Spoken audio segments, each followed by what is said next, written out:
So, good morning, good afternoon, and good evening to all our beautiful viewers out there. And thank you for joining us once again for another series of intimate conversations. And today we have Marguerite Vorobiofff, who Yes. is joining us. Honestly, I'm so bad with names. I really am. But anyway, we got there with that. It's all good. And I will just welcome you, first of all, Margarita, and thank you for coming in. I am really, really thankful that you said yes and you wanted to do this. It's an honor and a pleasure. It's always Mm. fun doing interviews with you. Oh, look, I love it too. Thank you.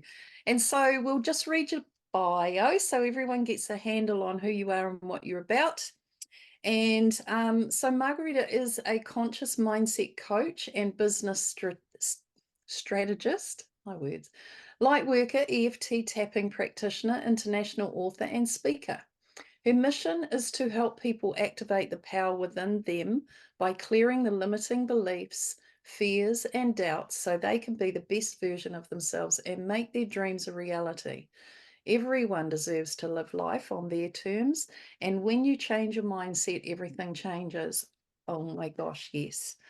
So, Margarita, the first sort of thing that I would like to ask you, and I tend to do this with each one that's come on, is were you an aware, consciously aware child? Like, did you have that going on for you when you were little? And if so, what was the dynamics in the family around that? Nah, completely clueless. Right. I was Yeah. totally plugged into the matrix.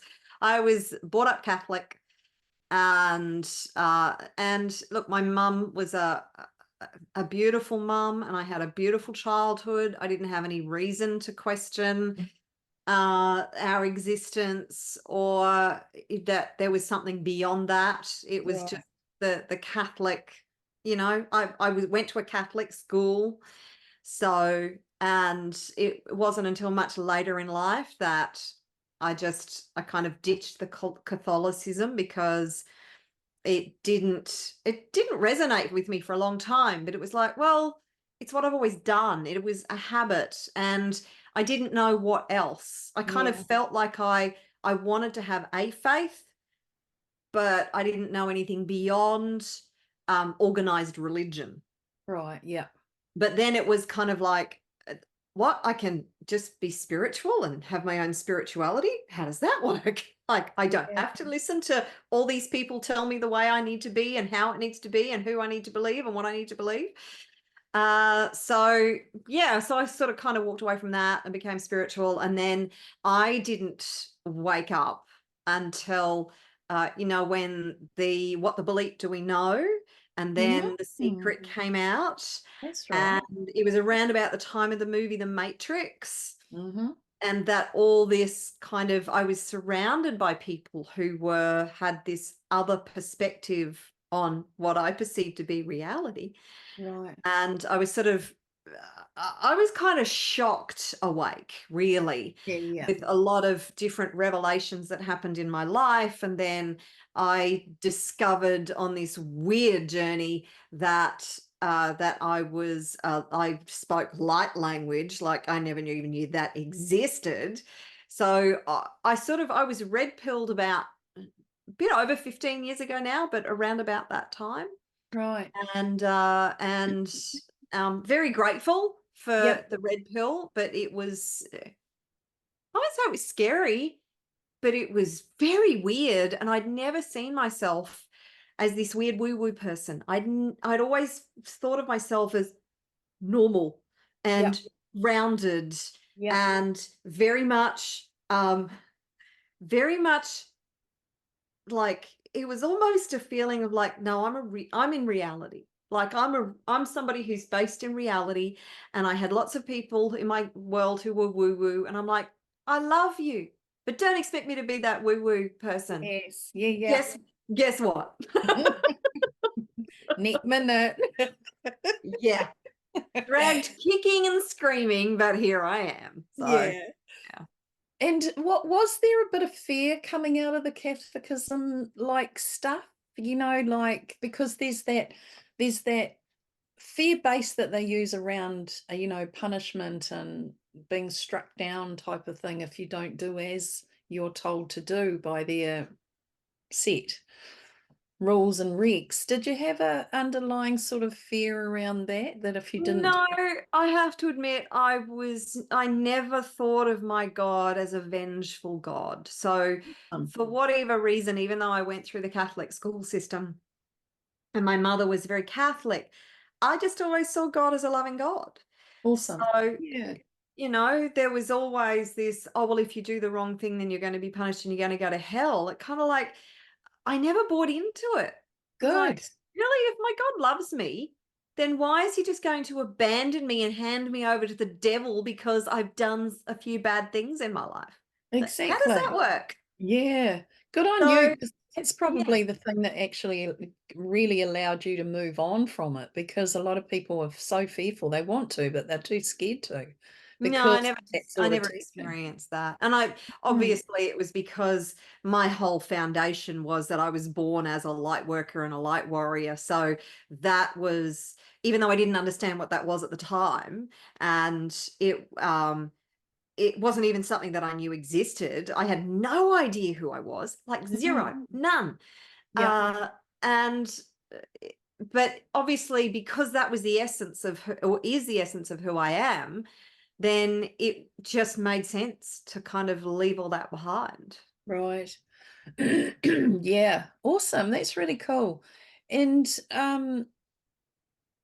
so how did you sort of start playing it out, really? Like you must have had people with you that were from that movement as such, and then coming out of that, what did you do? Just step out, leave them all there, and walk into a world where you sort of didn't have any others, or did you have somebody to transition to, you know, as in a group or crowd around you?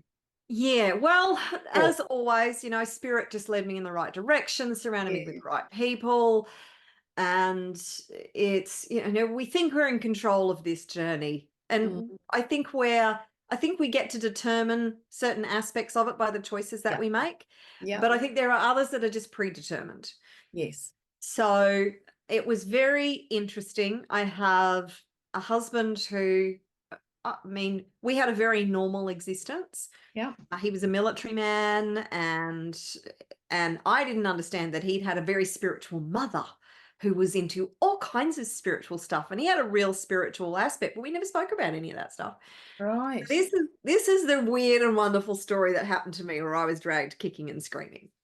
So we were living on the central coast of New South Wales and living very normal lives, Mhm. so-called normal. Yes. And all my woo-woo friends who I had no idea why I had attracted all these woo-woo friends or they had attracted me, but they were in my world. And this one particular friend said, oh, I'm going to this event, this grounding of a mystery school. I'm like, what is that? What's a mystery school? I got no idea. Sounds cool. So I sort of went, she said, do you want to come? I said, well, whatever. It's a place called Kincumber Mountain, and we lived in Kincumber. We were sort of like a kilometre from where this place is. I went, well, I got nothing better to do. So we went up to this event and there were these speakers and I'm sitting there and my husband's sitting there and I'm going, well, I have no idea why I'm here, but these are nice people and they're very spiritual and they're very weird Yeah. and sort of like off the planet. But I'll sit here and just be in this energy. And this woman sat down as the last speaker. Her name is Mayanya. And she's kind of saying whatever she's saying. And then she starts speaking this light language. Mm. And all of a sudden, my whole body just starts to vibrate, like Mm. not visibly, but internally. It's like my cells are just exploding. I've never experienced anything like this before. And in my head, I'm going, WTF? Like, what the hell is going on? Meanwhile, my husband's sitting next to me, digging me in the ribs, going, that's that language that you speak in your sleep. And I went, what?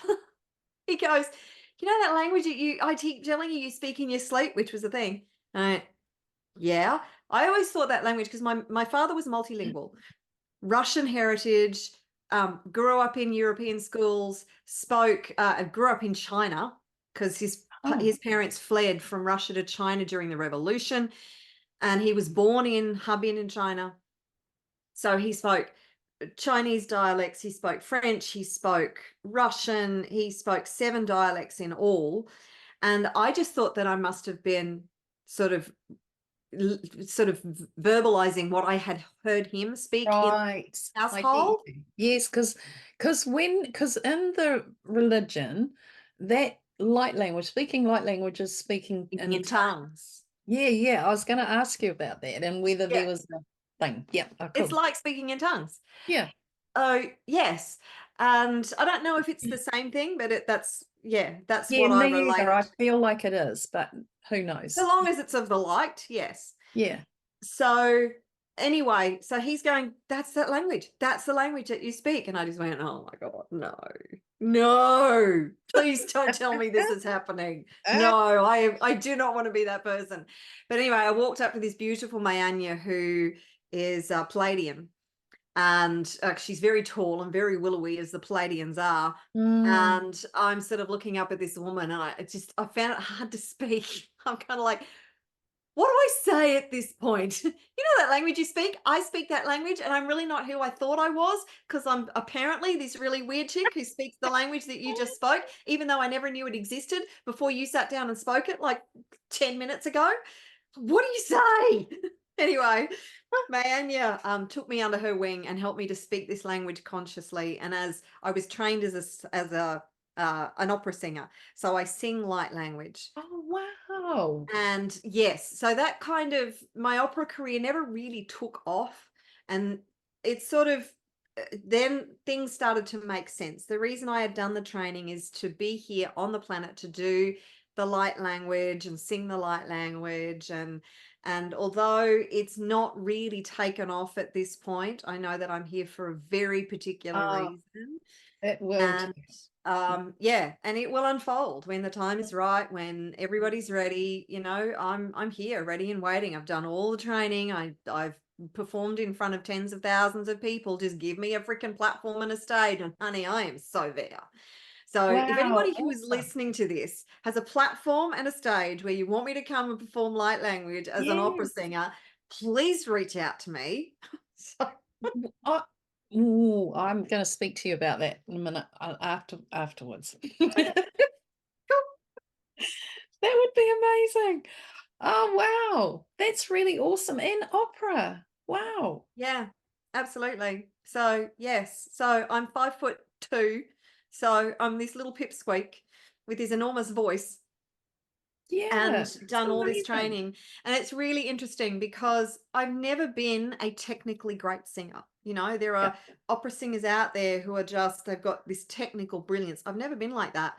But everybody who hears me sing loves to hear me sing. And that kind of made sense once I found out that I've got this healing quality in my voice. Yes. So Totally. That's what I get. Yeah. yeah, even though I'm not technically brilliant, never have been, never will be, I've got this quality that when I sing, people just they sense on some level this Yeah. healing sensation. So Yeah. yeah, Beautiful. That's absolutely beautiful. Oh, can't wait. Okay. Wow, that's so cool. I love it. And gosh, when was this? This was probably maybe 3 years ago, 4 years ago. At the beginning of the year. Anyway, and this it wasn't so far back, but in the beginning of the year, right, moving into this new year, so strong within me, this whole awareness, this vision, everything showed up. And it was all about sound. It was how sound now is going to be the thing that is going to actually levitate others into their new realms of awareness and awakening and rah-de, rah-de, rah, all this wonderfulness that we're experiencing. So many are starting to really recognize and find their voice and bring this out now, and whatever way it may be. But I'm seeing more and feeling more of those who are using their voice, even in speaking, and how the vibrations changing on the words and the language changing. And I've been so getting this for so long now about, bringing it in with conversation and with my clients, one-on-one. We were in reading, I was sitting with them, and giving them this sort of readings, I suppose, is that it's about changing the language now and being aware of what words we use, about the moving out of the old story, of course, but into this new language. We need to really shift the language. And this new language, the new wording and the new way that we're bringing this through has got new vibration, obviously, to it.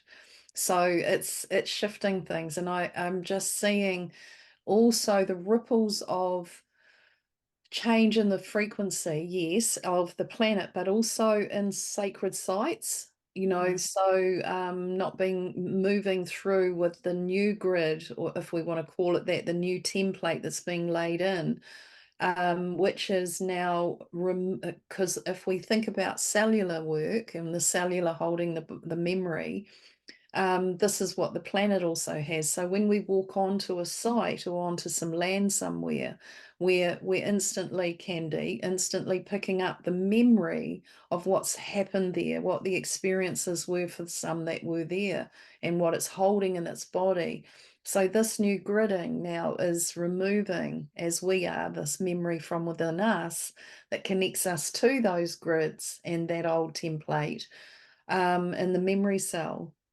So therefore, it's moving those on, and we're walking on to these new, because they are new sites now. They're sites that have been there forever, but they don't hold the memory. So you're not going to get the same experience.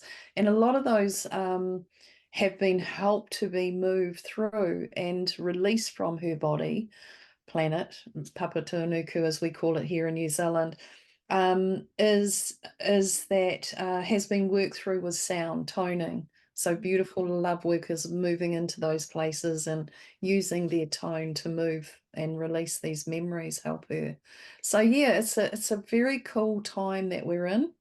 And oh my goodness, this is just going to start really moving for you. I can feel it.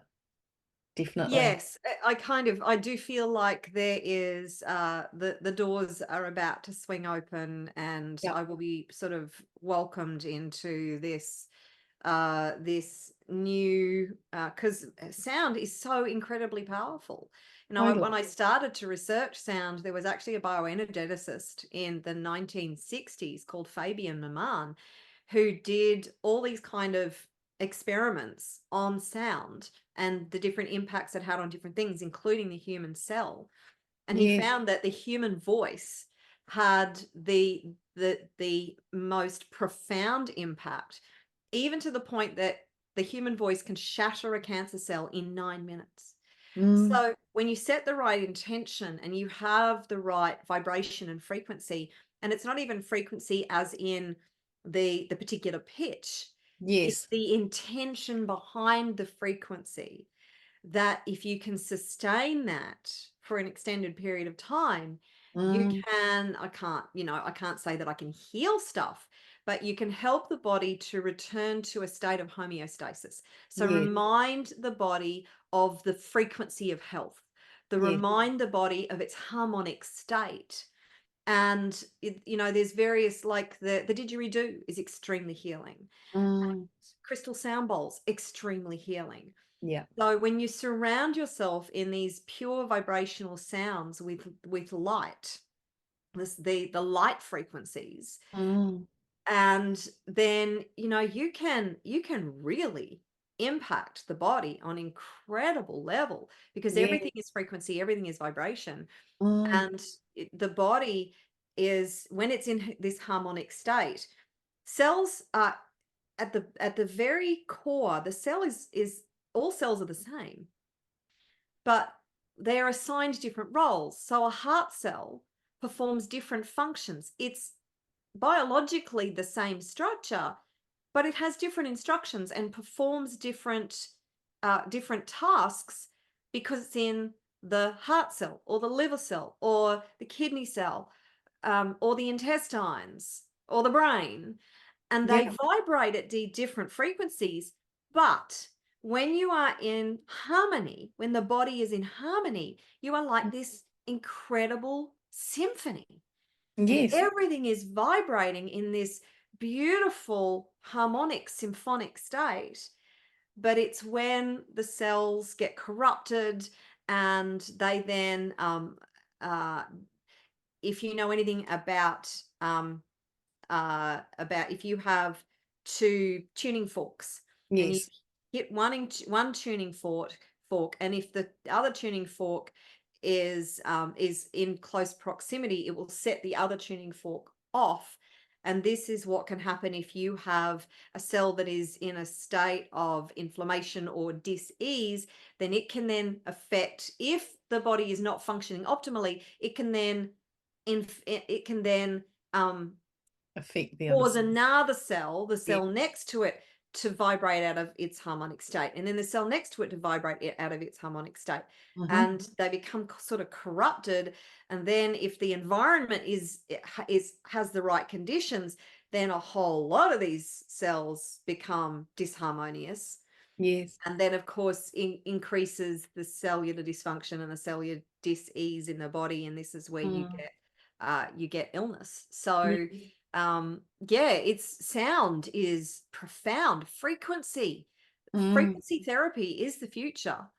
It is And totally that. Yeah. yeah, Yeah. Yeah. absolutely. So it's an exciting time to be alive. We chose to be here at a very particular time, and although Mm. there's a lot of chaos going on in the world, it's like everything. I see it being an empath. Of course, as you know, it's been quite difficult to navigate the last this whole life, pretty much. It's I know. very It's like, difficult where life. do you, I there's mean, no boundary, is there? It's the whole life. it's the whole life, and Yeah. Earth is a very difficult place. It's been a difficult place because there's been so much darkness for thousands and thousands of years. So it's Yeah. pretty tough on those of us who are empaths.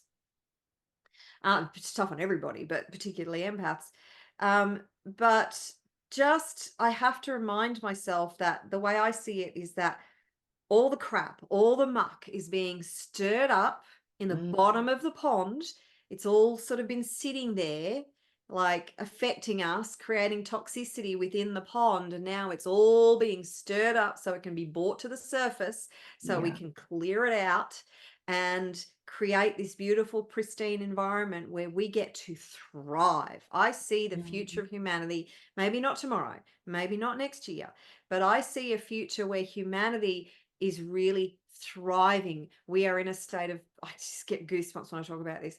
We are in a state of love. We're in a state of abundance. We're in a state where we are communicating in a way that is kind and respectful and loving. I don't care Yeah. where you come from. I don't care what the color of your skin is. I don't care what your background is, where we just learn to get along.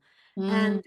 And we love each other and respect each other, and what a beautiful world that is. And people kind of go, but that's very utopian. Yeah, I believe in that. I believe that's where I we're do headed. too. Totally. Absolutely. And I, there's predictions out there on when this is going to occur and how long it's going to take us before we get there.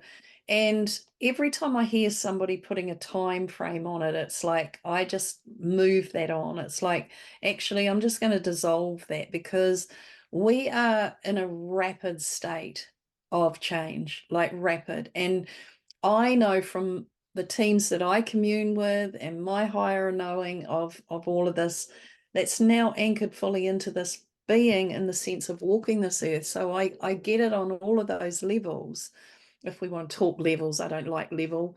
In that oneness space where we have no limit to this now. There isn't anything limiting us. And it's now just that we can, like, this can be done in a moment.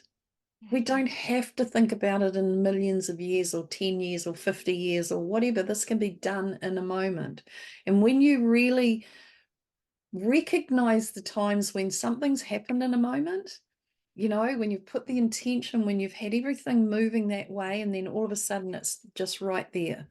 And it's like, that is what we can create. That's what we're doing now. More and more of us in this moment are creating more of those moments. And it's just such a, oh, it's such a gorgeous thing. And I can feel, we all, I think, feel the flip.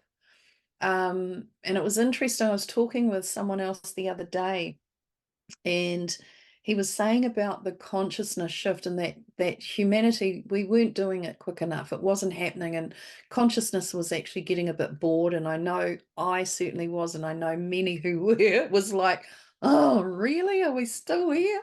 And what was happening was the planet, and you would have heard about this, I'm sure you did, hear that there was going to be a tilting, the tilt of the Yep. axis.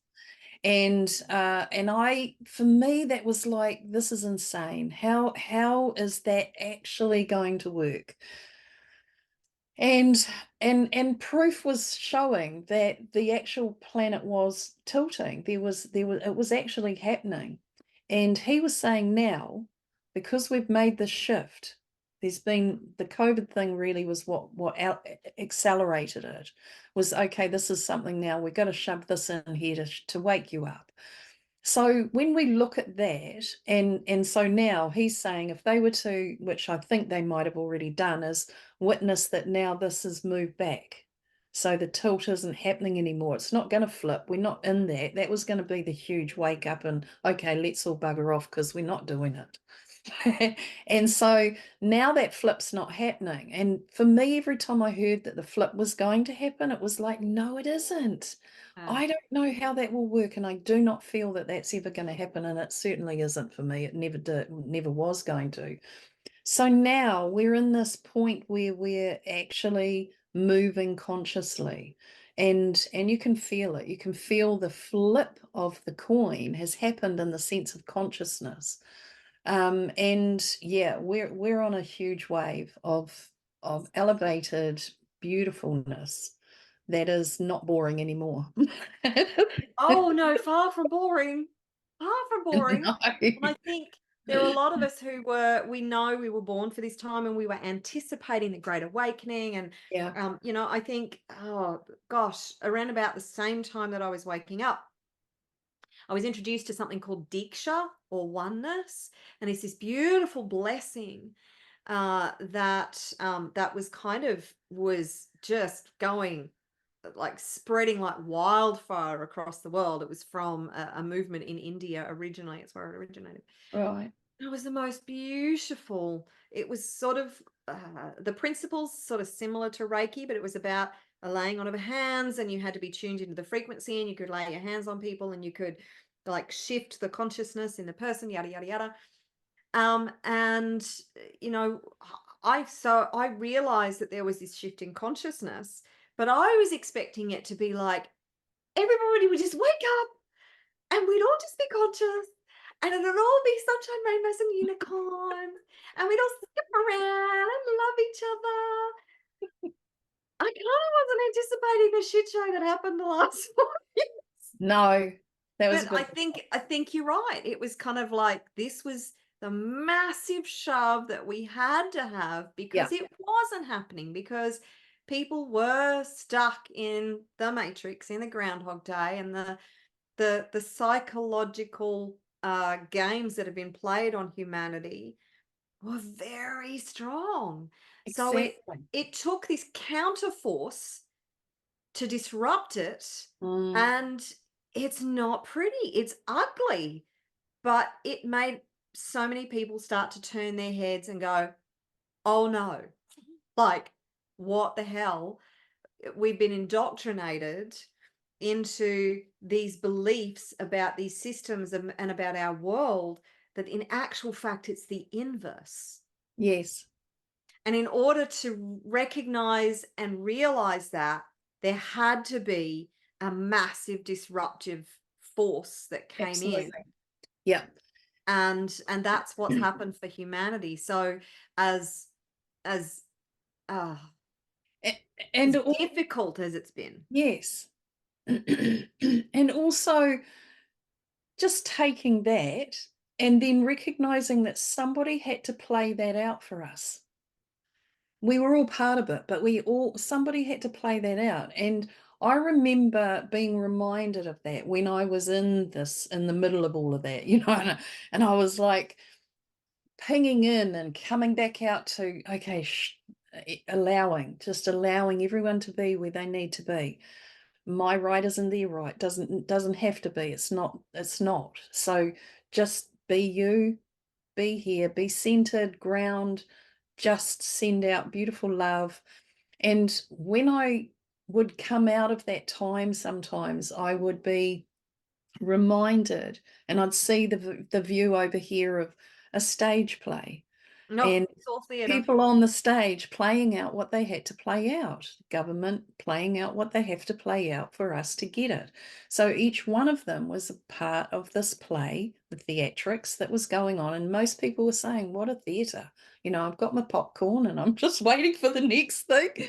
So you could sit in the audience and observe all that for sure with your popcorn and or you could get up on stage and have a play in there and become one of the actors in it if you wanted to as well.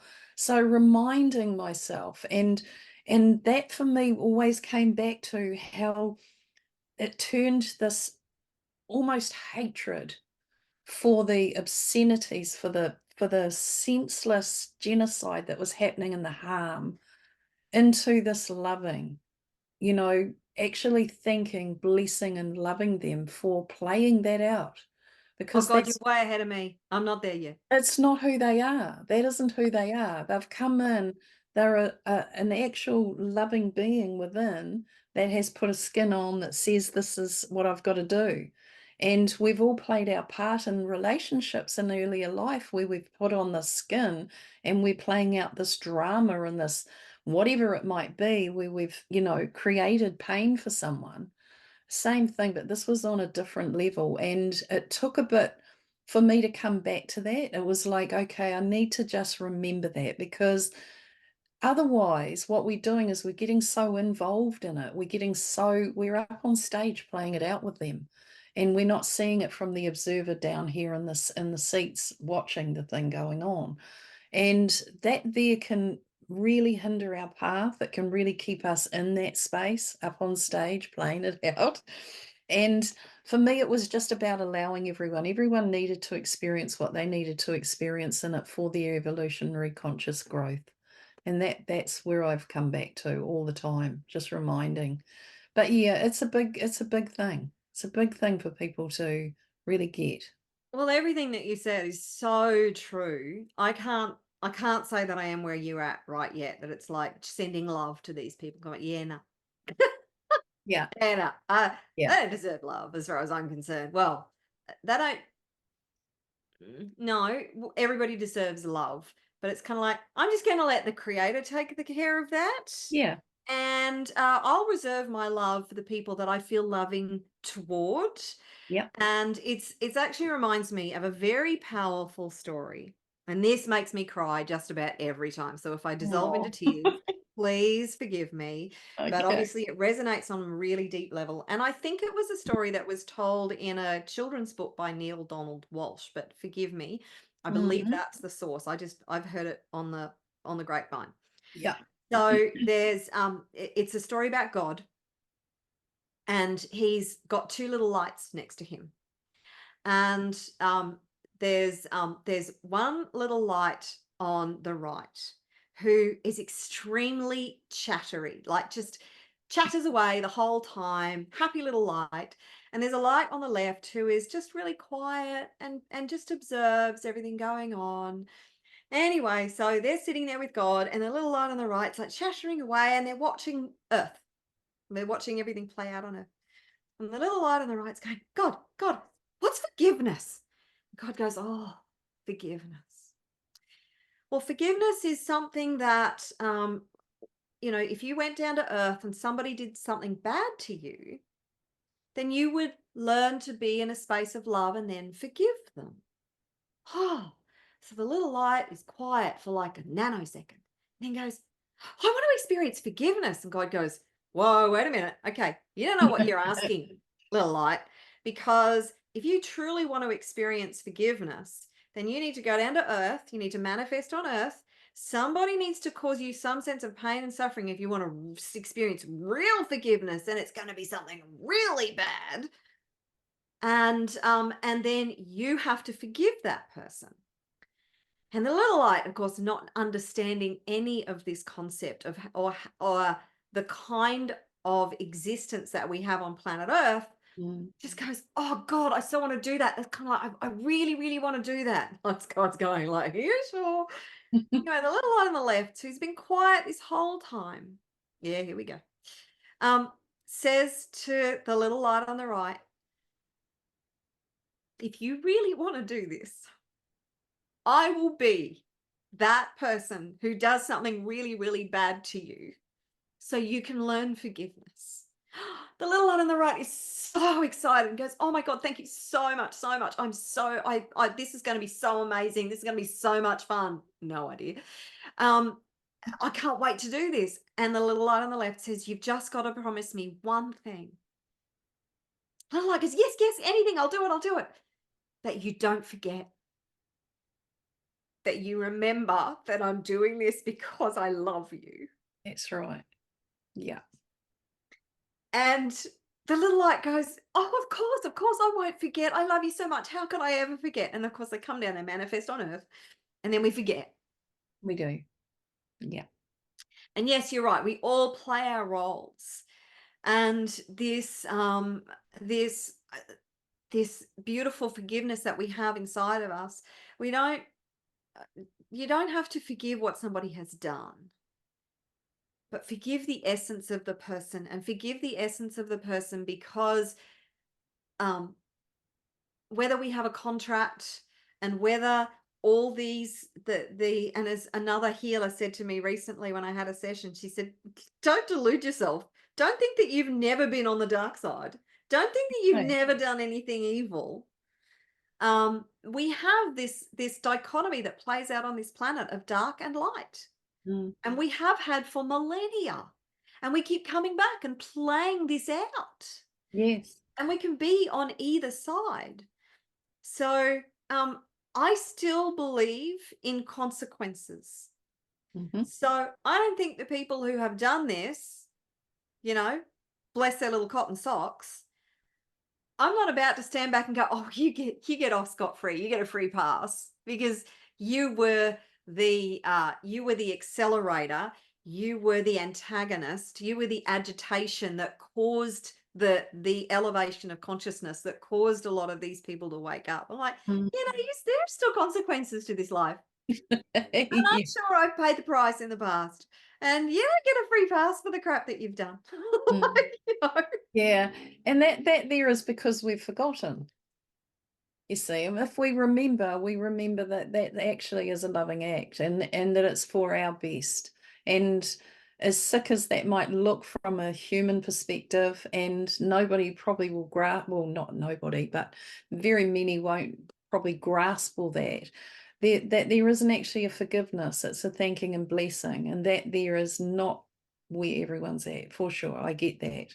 But to get there, it is reminding self, of that level of awareness, and reminding self that everyone is here doing what they need to do for the greater good, no matter what that looks Absolutely. like. And I don't believe that it is up to us to determine whatever those consequences might be in No, this realm or in any realm. no. But it's kind of like I leave that up to the creator. Yeah. It's like, but yeah, please don't come to my front door and expect me to give you a great big hug, because that ain't gonna happen. No, no. And I understand that. There's a lot that, because I was very much in that space, and I, like I say, was flicking back in and out, in and out, in and out through those 4 years, 5 years. And I had got myself into a space of that recognition of knowing that everything plays out the way it's meant to. It's all perfect. Everyone puts on the skin and a character, and they play out what they need to for the people that they've come in to play this out for, blah, blah, blah. And then all that started happening, and that just took me straight back into my old blind, didn't understand, like the human emotional, basically. And then it was reminding myself that actually just come back here, come back into this place, into that awareness, and the recognition of, because spirit showed me in asking a question around how do we get through these situations with people when we're when we're persecuted by them, and how do we come into that space of loving what this action has been and how it's made me feel, and all of that, the bruising, the hurt, the pain. And Spirit showed me a body with no skin.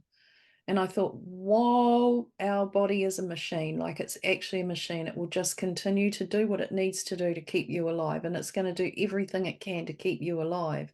And in that moment, I realized how I wasn't really helping that out very much. It was like, God, there's some things I need to change and really help this out. So that all shifted. But then what happened is they put skin on this being. And as soon as the skin went on, it was like, oh my God, there's an identity. I could see the identity of this male standing there. Not that I knew the male, but it was like, yes, I can see the form, the face, and the identity of this person. And then I realized that the skin stuff, if we have skin issues, then it's around our identity, right? Mm. So then they're showing me how when we birth in, we have the planets are lined up. And if we go with astrology and all the stuff that's connected to that, numerology, blah, blah, blah, we have a character that we take on. And this character is going to play out what needs to be played out in our life for the purpose of everyone. And then it was the same with this person that's come, standing in front of me. They're going to play out what it is. And I saw how this related to my husband, my ex-husband, and it was like, right, because within him, I knew this wasn't who he was. This person, this character playing out here in this life wasn't who I knew him to be. And it was like, I don't particularly like the person he's playing out in this lifetime, but I love on a very deep, infinite level, the soul that's in that body, I could see. Mm. And that was very conflicting. And so learning that this is what he came in to do, was to play things out for me, to be able to heal some of the very old wounds that I had from many lifetime experiences, and free myself from that, and free him from having to come in all the time to come through this, and himself for him, me with him, same thing. We were, works both ways. So it was that. And when I got that, it was like, oh my God, all this grudge and heartfelt hurt that I had for him, and that he had done this to me, even in that coming out of victim in respect to that, there was a forgiveness. But when I saw this, when I really felt into all of this, it was that, holy heck, it's not even about forgiveness. Why would I forgive him for doing something that I've requested, that we've already agreed to, and that this is a really loving act for him? This isn't who he is. This person he's playing out is not the person that I know, or the being that I know him to be.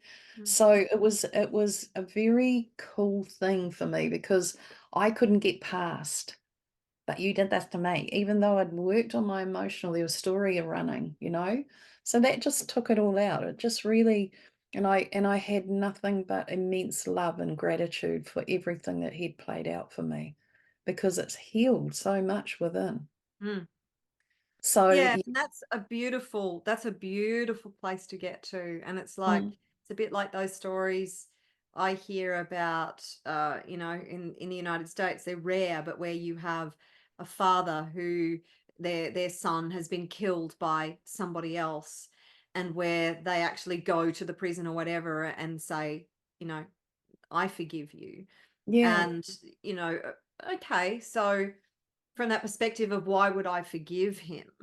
Um, but if somebody, I still feel I'm not as evolved as you, and I still feel that within this theater that is playing out, there are consequences to the choices that we make. So somebody has chosen to go down the evil path and do evil things. And for me, it goes way beyond the last 4 years. It's what they've done to the children and those kinds of things. I'm like, yes, sorry. If you chose to inflict that much pain and horror on somebody, then I will leave it up to the creator. But I have no problem with there being some consequences for you to work through, because yeah, we all come from the same source yes, ultimately. Yeah. Like the two little lights, we all come from the one source. We are all one. The way I choose to work through this is to just leave that up to, that's kind of like, I'm not ignoring what's playing out, but I'm doing my very best to be emotionally detached and not get caught into the drama, not fall Exactly. emotionally into the drama. Because Mm. I think, as you said in a previous conversation, the more you add anger or frustration or vengefulness or you're still projecting your pain into that, and Yes. they feed on that. They feed on fear, they being the dark forces. We're kind of going into the realms of Star Wars now, but I see the choice of Darth Vader, and I see so much parallel to the stories of something like Star Wars and the choices of Darth Vader. He made conscious choices. Mm. And I still feel within me that at this part of our evolution, like when we're ascended into other dimensions, then I don't know how it plays out in the higher dimensions, but in this dimension, I still feel like there are consequences. And if they're not, it's kind of like, oh well, that's none of my business. But if there are, I'm like, okay, that's what you chose. Yeah. And it's all about, for now, I feel it's about us actively stating now what it is we actually do require and what we really do want. And if that energy is moving in on my territory and it's mucking up my thing here, I have a right to be able to say, look, you back off, go back out there and do your thing out there. It's not for me. That's yours, and you leave it over there. So you have a right to do that, but it is also empowering it to be in play when we put our energy into something. So whatever we put our energy into, we're empowering it to be there. And what I'm seeing is everyone not wanting all this, but yet they're putting all their power into it because they don't want it there. So there's a battle which is now empowering that to be there even more so. And so when you pull out of that and you come this way and you think about just you, never mind everyone else, because everyone's got their own thing to do, and you start doing what you love doing, what really empowers you in a good way, what really brings this vibration frequency within your body. Because if you think about when you feel into that and you start battling up in there, there's a drop in your frequency and it takes you back into old feeling state. When we move into this here that we're creating and bringing into some, changing a frequency within our body, that there starts raising others into it as well. It has the same effect, but in a different reversed. This takes you down into, and this brings you up into. And so this here, when we focus there and we don't worry about everyone else, there's that frequency magnetizes more of the same to you. So therefore this grows. And you're empowering that into being rather than this. So for me, I'm just saying to everyone, leave that there. Don't even feel like you have a battle in it. Everyone's going to get what they need out of it. They'll shift it when they're ready to shift it. You carry on building this because this is going to be way more productive.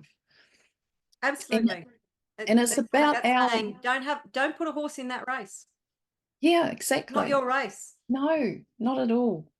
So yeah, it's just flipping that now. I think so many people are still in the battle, and I get why they're there. I so get it. I could quite easily just be in there too, but I know that is not productive. It's only keeping what we don't want there even longer and growing it more. So yeah, I know it's a flip. It's a flip of mindset, like we were talking, when mindset, everything changes. When you change the mindset and you see things in a different way, it just moves everything. And this is And why I'm very passionate about focusing on helping others to build conscious businesses, yes, because I think conscious businesses have been kind of uh, very energetically locked down. That term just comes to mind because it's just being locked down has been such a huge exactly. term. But I think it really applies to the birth of conscious business in the world. It's not been able to kind of bring its head up above water. It's been wanting to. It's been wanting to be birthed into the world, and there are elements of it and people who have Yes, managed to create conscious businesses, but the energy hasn't been all that supportive behind it until now. And that's where I'm that's so right. passionate about helping impact driven entrepreneurs, conscious spiritual entrepreneurs, to build this new conscious business, conscious projects into the world so we can create this new earth paradigm. Yes, And you're yes. exactly right. The more energy I give to the stuff that's over here, the more I allow my brain to be hijacked, the less mental, sort of an emotional energy I have for building something positive. So what is it that we want to create? And Mm. if we focus on what it is that we want to create, then what it is, what we, I'm choosing my words carefully here. What it is that we want to leave behind and move out of will naturally collapse. Absolutely. It's a bit like Abraham Hicks, and if you don't want it in your pie, don't put it in your pie. Yeah. So once you turn your energy and your focus away from that and focus on something else, all of a sudden this just kind of crumbles over here. Does. Has no life force in it, so it's not going to be. And nothing, there's been lots of things that have been sort of trying to get going over the last, 10 or so years, really. And things have been getting put in place in a sense. We've been preparing. But it wasn't until just now, in this last 6, 7 months, where the timelines now are sort of, and timeline's the only thing that I can use in a sense of, it's like the energy shift has moved this out more. We're now in this space here, and the separation is coming. It's more so now. And that's where I was getting very, very like, okay, it's time. What world do you wish to be in? And it was really time for people to make a decision on, okay, if you haven't decided, if you've still got a foot in each world, then it's time to decide which one you want to put the other foot into as well, because this is going to now move. The ditch is going to get bigger and wider, and yeah, there was a definite, come on, it's sort of like an urgency. And so with that, this is why now these things that we might have had, these projects, these little missions that we'd set in place, are now going to be able to actually really take off and grow, because that hasn't got that sort of influence behind it anymore, or trying to shift it. We were still, like the images, like this world here, we've got this circle, we've got this circle, and the two circles interact here, and we were sort of stuck in this middle bit here, and now this has moved out.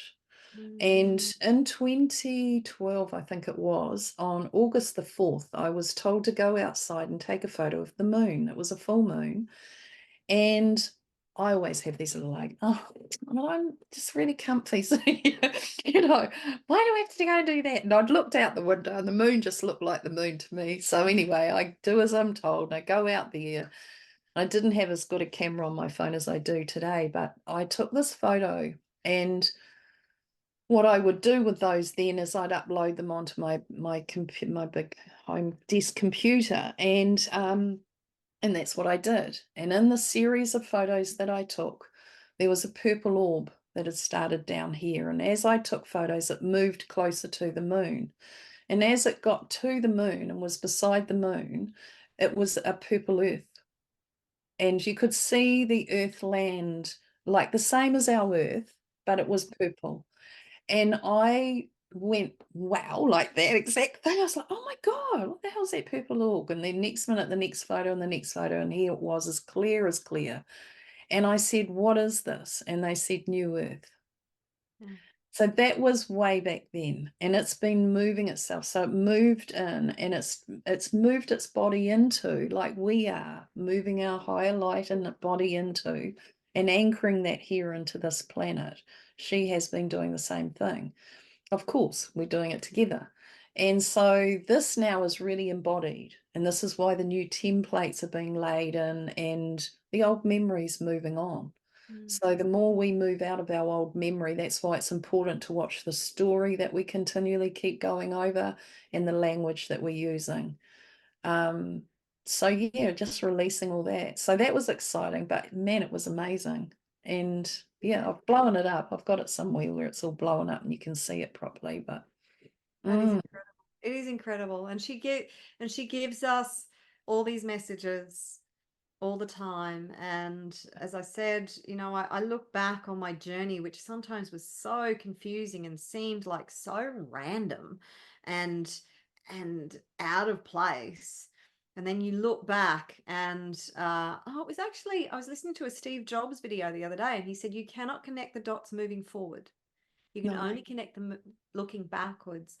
And like when he dropped out of the story he was telling was to a bunch of graduates at Yeah. university, and how he dropped out of university. But he said when he dropped out of university, and it was, you know, it was actually, I didn't realize this part of his background, but he was put up for adoption by his real parents, but they stipulated, because they were too poor to really take proper care of him, so his parents stipulated it had to be a family who was wealthy, who were well educated, and could sort of take him down that path.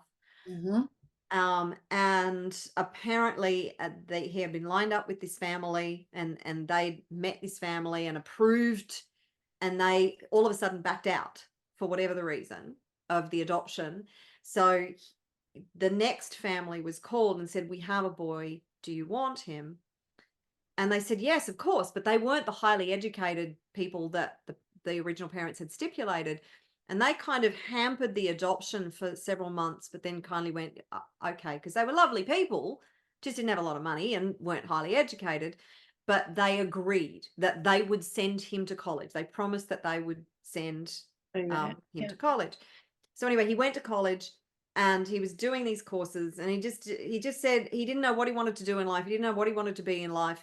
And he felt like, because his parents had worked so hard and put all this money away to Mhm. send him to college, and he was chewing through this money and felt like it's pointless. What am I doing here? Yeah. So he dropped out of college. But then he said because he dropped out of college, he could drop into whatever classes he wanted after that. And he took a Right. calligraphy course. Hmm? It seemed totally random and totally like, what the hell am I going to do with calligraphy? But he loved calligraphy. And that's where, when he created Apple, he created all these new fonts. The only reason we have all these beautiful fonts is because of Steve Jobs took a calligraphy course. Right. And he said, Oh, so, well, I'm yeah, the thankful reason for I that. told you that story was because you can't connect the dots looking forward. You can only connect them looking backwards. And I look Yes, at my life and some things that just seemed totally random.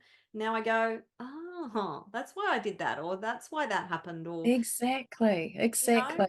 And so somebody may have come along on your path and said, hang on a minute, Margarita, what are you doing that? Oh my God, no, you can't do that. You've got to do this because this is going to be better for you. Yet you needed to do what you needed to do. And this is how I see the bigger world. And that bigger picture is everyone has to do what they need to do to get where they need to go. not all And choices are logical. absolutely, absolutely. It might look totally insane to us, but actually, this is what is necessary for everyone in their own journey. And that takes a huge, like, because I know, instantly when it all started, I knew this was all going to happen when I was a little kid, and I knew I was in a rush to get here. And then when it all started unfolding, I'm like, oh my God, this isn't what I thought it was going to be. I Nope. just thought everyone was going to have a big shift in consciousness and that we were all going to be sweet as. And then, hello, next minute, it's all this chaotic. Oh my God. And I remember thinking then, this is just insane. How can this be happening? Blah, blah, blah, So there was this huge split for me. And then it was, like I say, just having to keep reminding myself about where I know things are and what this is really about. The bigger picture, always reminding myself of that. And that just seeing, and also the shock of recognizing that, yes, everyone's got to do what they've got to do, but the shock of some people's decision in that. and that I would never thought that that would be the choice they would have made, or the choices that they made. And it's like, holy hecker. And that again was where it was just step back. You have to step back. This is their choice. You cannot hinder this. Mm. And no matter what I might have wanted to say or did try and say, for a long time I was trying to say stuff, it was going nowhere. So therefore it was step back and allow, because what else can Yeah. you do? Yeah, I totally, I was on the same kind of thing. I was pretty intense, and I was very very with certain people in my life, with my family and all the rest of it. I was like, no, you've got to see this. You've got to see this. Yeah. And Yeah. I finally, it took a long time, and there's still a part of me that was, maybe there's still hope. Maybe There's always hope. hope. uh, But it's kind of like recognizing that we all have our destiny. We mm, all have our destiny. We all have our life paths. It's not up to me to dictate or determine somebody else's destiny or their life path. Stay on your path. that's it. And What about you? I can't remember who said it, but I think it might have been Byron Katie who said, there's three types of business. There's your business, there's other people's business, and there's God's business. That's right. Stick to your business. Hmm. That's really hard for me because I like to meddle in everybody's business. We all do to a point, I think, until we don't. Until we don't. You're like, no, no, But no, no. You can't do that. That's going to be really bad for you, and you're going to suffer so much pain. No, no, no. You can't do that. Oh, he just went and did that. Crap. it, Okay. I I, guess I'm not the ultimate authority in your life. no. And I remember, I often think about this. My little grandson, he was only about 3, and he was getting put into the car seat, or to the booster seat, I think he had, and it was the seat belt over and click in. And however it was, whatever seatbelt he was clicking in anyway. And dad or mum went to help, my daughter went to help him. And she said, oh, I'll help you, buddy. She goes, and he turned around, he goes, you worry about yourself. I do this, you worry about yourself. And I often think about that.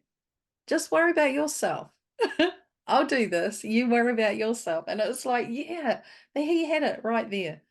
And it was just worry about yourself. That's all you've got to do. And it is back to the I, it was about we everything. And now it's like, actually, it's about me. And if I'm doing this, and I know this is the best for me, and I'm only wanting the best for everyone else, this is going to make more of an effect and have more of an effect. So yeah, it's very interesting.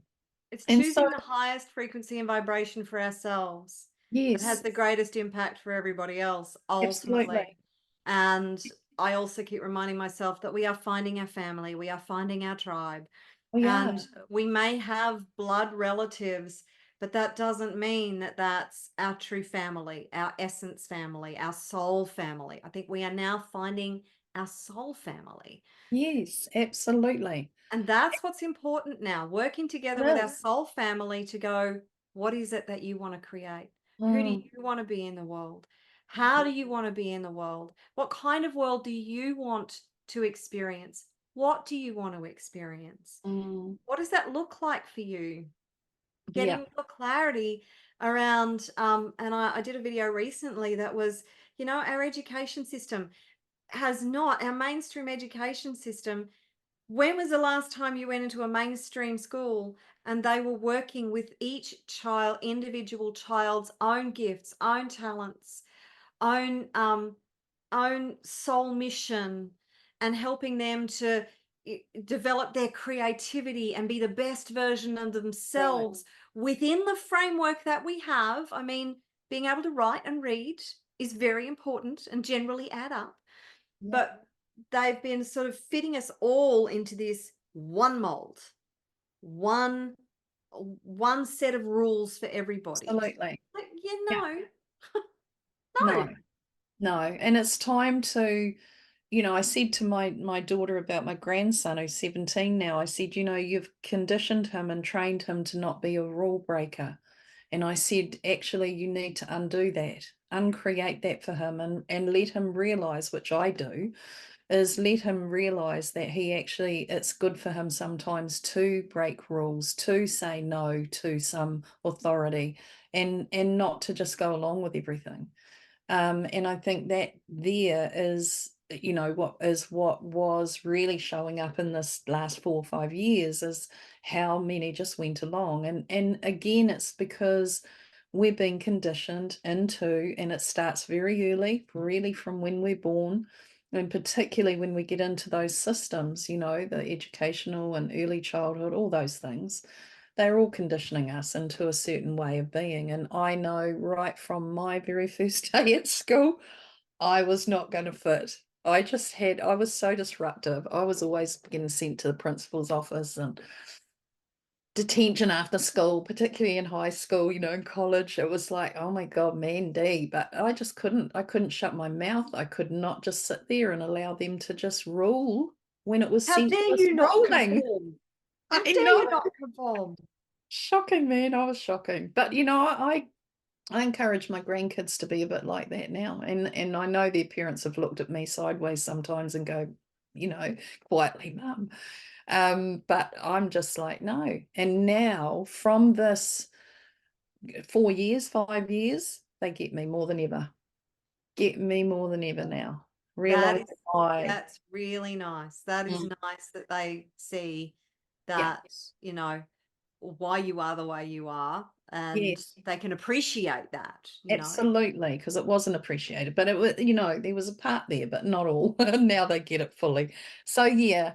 So Margarita, you work from home, people can get hold of you through, Facebook and all these places, social media. Yeah, I think if you go to wealthconsciousnessmovement.com, so that's a place where if you register for my community, you get so much free access to free content. I do EFT tapping is one of my favorite techniques for releasing those bonds that have kept us in that repressed state. So Yes. releasing the old beliefs, the old fears, the old doubts, the old stuff that keeps us stuck. And I just have a whole library of videos in there that you can get instant access to and use to really release all that old stuff and recreate a new path for yourself. Like build the future that you want for yourself in whatever that looks like. Mm, So, and then from there, if you want to reach out to me and have a chat about, how I can help you really build a conscious business, then I'm happy to do that too. But my mission is to really help as many conscious entrepreneurs as possible to be wealthy AF.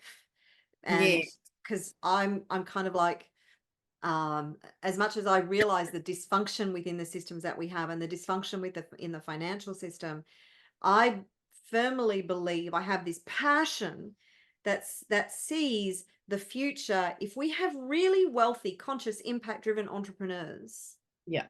then we have the power, because money does give you power that you don't have without it. Does. Yeah. And when you use it in a way that contributes to the new world, to the new society, that is fair and equitable, that Mm, brings abundance for everybody, then the old world gets left behind. And that's why I'm so focused on helping to build this new earth paradigm to be mm, able to help facilitate the shift.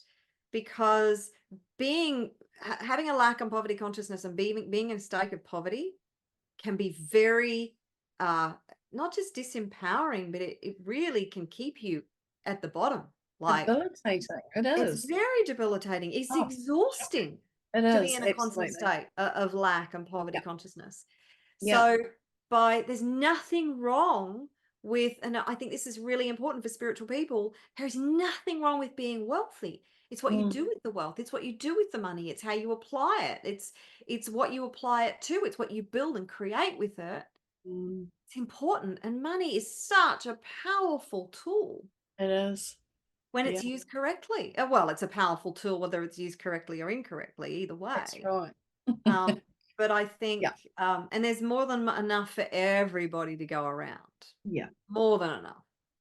I used to feel uncomfortable because I had a real, like, I'd choke whenever the old bills used to come in the mailbox, and I never welcomed William in at all. It was like I'd go to the letterbox and I'd just choke up. How the hell am I going to pay these?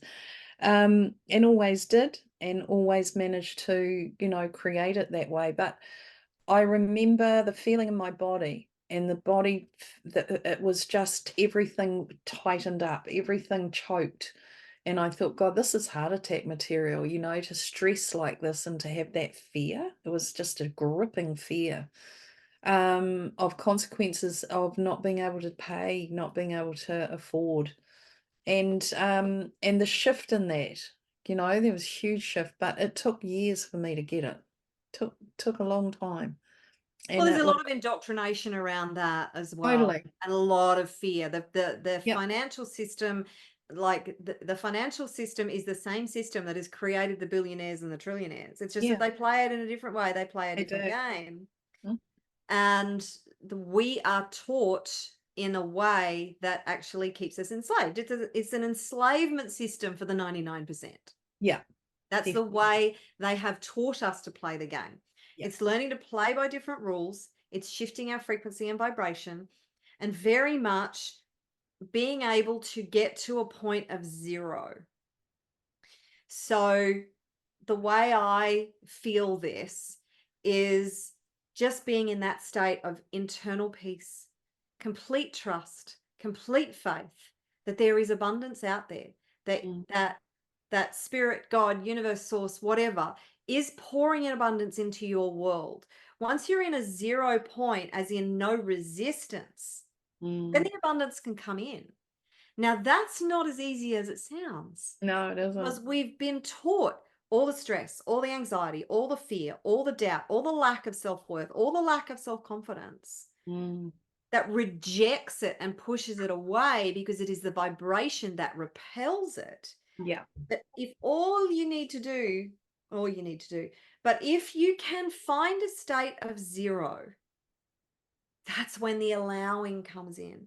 Mm, And yeah. as soon as you can allow a little bit and a little bit more and a little bit more, and it starts to accumulate and you shift your vibration, your frequency more and more, Yeah. it's a progressive thing. Does. And I recognize that I was really good at robbing Peter to pay Paul. Oh, I was very good at juggling. And then the realization, Spirit said to me, why would you stop doing something you're very good at? And I thought, oh my God, that's it. That's the key. That's the trigger. mm, It was like, I'm so good at this. Why would I give that up? yeah. So yeah, I had to change that, shift that shit because it was like, oh my God, keep me on this bloody treadmill. And then I'd just up my comfort zone a bit, because for me to think of being a multi-millionaire was just ridiculous when I was so poor as such. Well, my mentality was I was very rich in so many ways, honestly, and all that. But it was that changing my comfort zone. So I'd lift it a bit, and then I'd lift it a bit more, and then I'd lift it a bit more. And so it was just doing that gradually, and then things started shifting. But there was this barrier that I'd get to, and I just couldn't get through. There was something I just couldn't break through, that last barrier. And it was a complete death of my old self that did it. And Oh, there's just a peace now within me, and there's just that knowing that everything is already here, mm. you know. But it doesn't always show up all the time the way you think it's going to either, but it still does in its own way in time. And I think for me, there's still a shift in that somewhere, to be, maybe, I don't know, maybe not. Oh, So, I think we're constantly evolving, no mm, matter what level you get to. I mean, the perfect example for me is somebody like Elon Musk. I don't care what you think about Elon Musk. I don't care yeah, which you think he's in, and I'm still my ass is very sore from sitting on the fence about Elon Musk, let me tell me you. too. I have to say, I'm I've done a like, little bit of study and I'm still not sure. It's like, oh, no, yeah, it yeah, will play out. It will play out however it's well, meant to play out. Um, but I don't get enamored or about anybody these days. I'm like, yeah, I'm just there's been so many wolves in sheep's clothing. I'm Oh, like, no, I'm not convinced about it. Almost yeah. anybody these days. But if you look at Elon Musk and where he was when he started PayPal, I use this example all the time. In 30 something years ago, he started PayPal. Him and his partner couldn't afford to have his business partner, couldn't afford to have a place to live and an office. So they rented an office and they lived in the office. And he was a coder, so he was coding and to get the PayPal platform up and running. They would code all night long, then they would put the PayPal payment system up during the day for people to use, and then take it down at night and code all night long. And they did this for months and months and months to get PayPal off the ground. This is the same dude who has now 5 multi-billion-dollar companies. Look at the evolution that he has been through in those 30 years. When he started PayPal, he had no knowledge of how to run a rocket company, a space company, No, how for to sure. run an EV company, how to run a company that's putting chips in people's brains. What the hell is that about? I know. How to run a social media platform. Zero idea. And he would have had no idea that that's where he was going. But he Mm, was very focused, very determined, very single-minded yeah, about one thing, and that was this payment platform. And yeah. he then, went on to do other things, and who knows what he will go on to do in the future. But we all have that capacity within us. And We it's do. being Yes. single-minded about where we're going, what we want to create, and just knowing that it is all possible. Like when he was Totally. building PayPal, if somebody said to him, "You're going to end up building spaceships and be one of the predominant forces in the industry for putting satellites in the air and sending rockets out into space," he would have probably laughed his face off. Yeah. And I mean, even when you think about the dream world of that man, what he's able to dream into being and actually create it into form. I love that. And even, we talk about Walt Disney and, people have their story of him, but what an imagination, what a great creator. Mm. And this is, they're here to show us this. They're here to help us move that within ourselves and shift our consciousness to bring that type of awareness. And I love the magic. I absolutely love how it rolls when it rolls. And I must say, I get a little, when it's not rolling, it's like, step out of there, step out of there. Oh, Margarita, this has been beautiful conversation again. Thank you so much. And yeah, I will, people know where to go to get in touch with you now and to, yeah, move their world if they wish to connect in with you and to, yeah, bring some Well, just wisdom through. to realize that you're an infinitely powerful being, and you are Mm. capable of achieving anything. Napoleon Hill said it in Think and Grow Rich at the beginning of the 1900s. Whatever Yes. you can conceive and believe, you can achieve. Mm. And he's so right. But it's acknowledging that we have that power within us. It's Mm. acknowledging that we are bigger than any challenge that we will ever face. It's acknowledging that no matter how big your dream, you have the capability of ultimately realizing that dream. You may not Mm. be that person yet, but you can become that person, because otherwise you wouldn't have had the dream. The universe dropped in that dream, that vision, that passion, that drive for a reason. Mm. Follow it. Follow the threads. Believe in yourself. Build that self-confidence, that self-belief, and that self-worth. And know that anything is possible. Anything is possible for you. And never, ever give up on what it is that you want to create. I'm not a fan of Sylvester Stallone, but I love that speech where he says, "Doesn't matter how many times you get knocked down, it's how many times you get back up." That's That's so it though. yeah, Absolutely. yeah, it's Mm. just, you're stronger than you think. You're way more powerful than you know. Mm. And we're going to get through this with flying colors. Mm. The old regime is collapsing. and beyond it is absolutely beautiful. And although there's lots of conflicting stories about, yes, we're on different timelines and all the rest of it, who knows what's possible? Absolutely. Maybe, and I'll leave you one more story that I really want to share, and that's the 100th monkey story. And that there were monkeys on different islands, and one monkey found a new way to crack open coconuts and then taught the other monkeys on his island. And once it got to, I don't know if it was 100 monkeys, but once it got to a specific number, there was something called mass what was it, mass, oh, I had it before. But anyway, there are enough monkeys in that sense of consciousness, it actually immediately transferred to all the other monkeys on all the other islands. And they all started cracking coconuts the same way, because it was a consciousness Yes. that once it got to a certain level, it transferred to everybody. So, Mm. and we're very, very close to that. It is happening. And yes, Does. I'm just as impatient as you. And I'm like, can we just do it already? I know, but it's also fun in the journey. That's what I'm, I love the excitement of the build up to it and the seeing the preparation that's being done and how many are moving more into that, more monkeys coming on board as such. Yeah, And and who and knows? that Maybe is, all of us will all go together into utopia. I mm, don't know. None of us no. really know. No, none of us do really know. We can all assume, and we're all good at making up stories.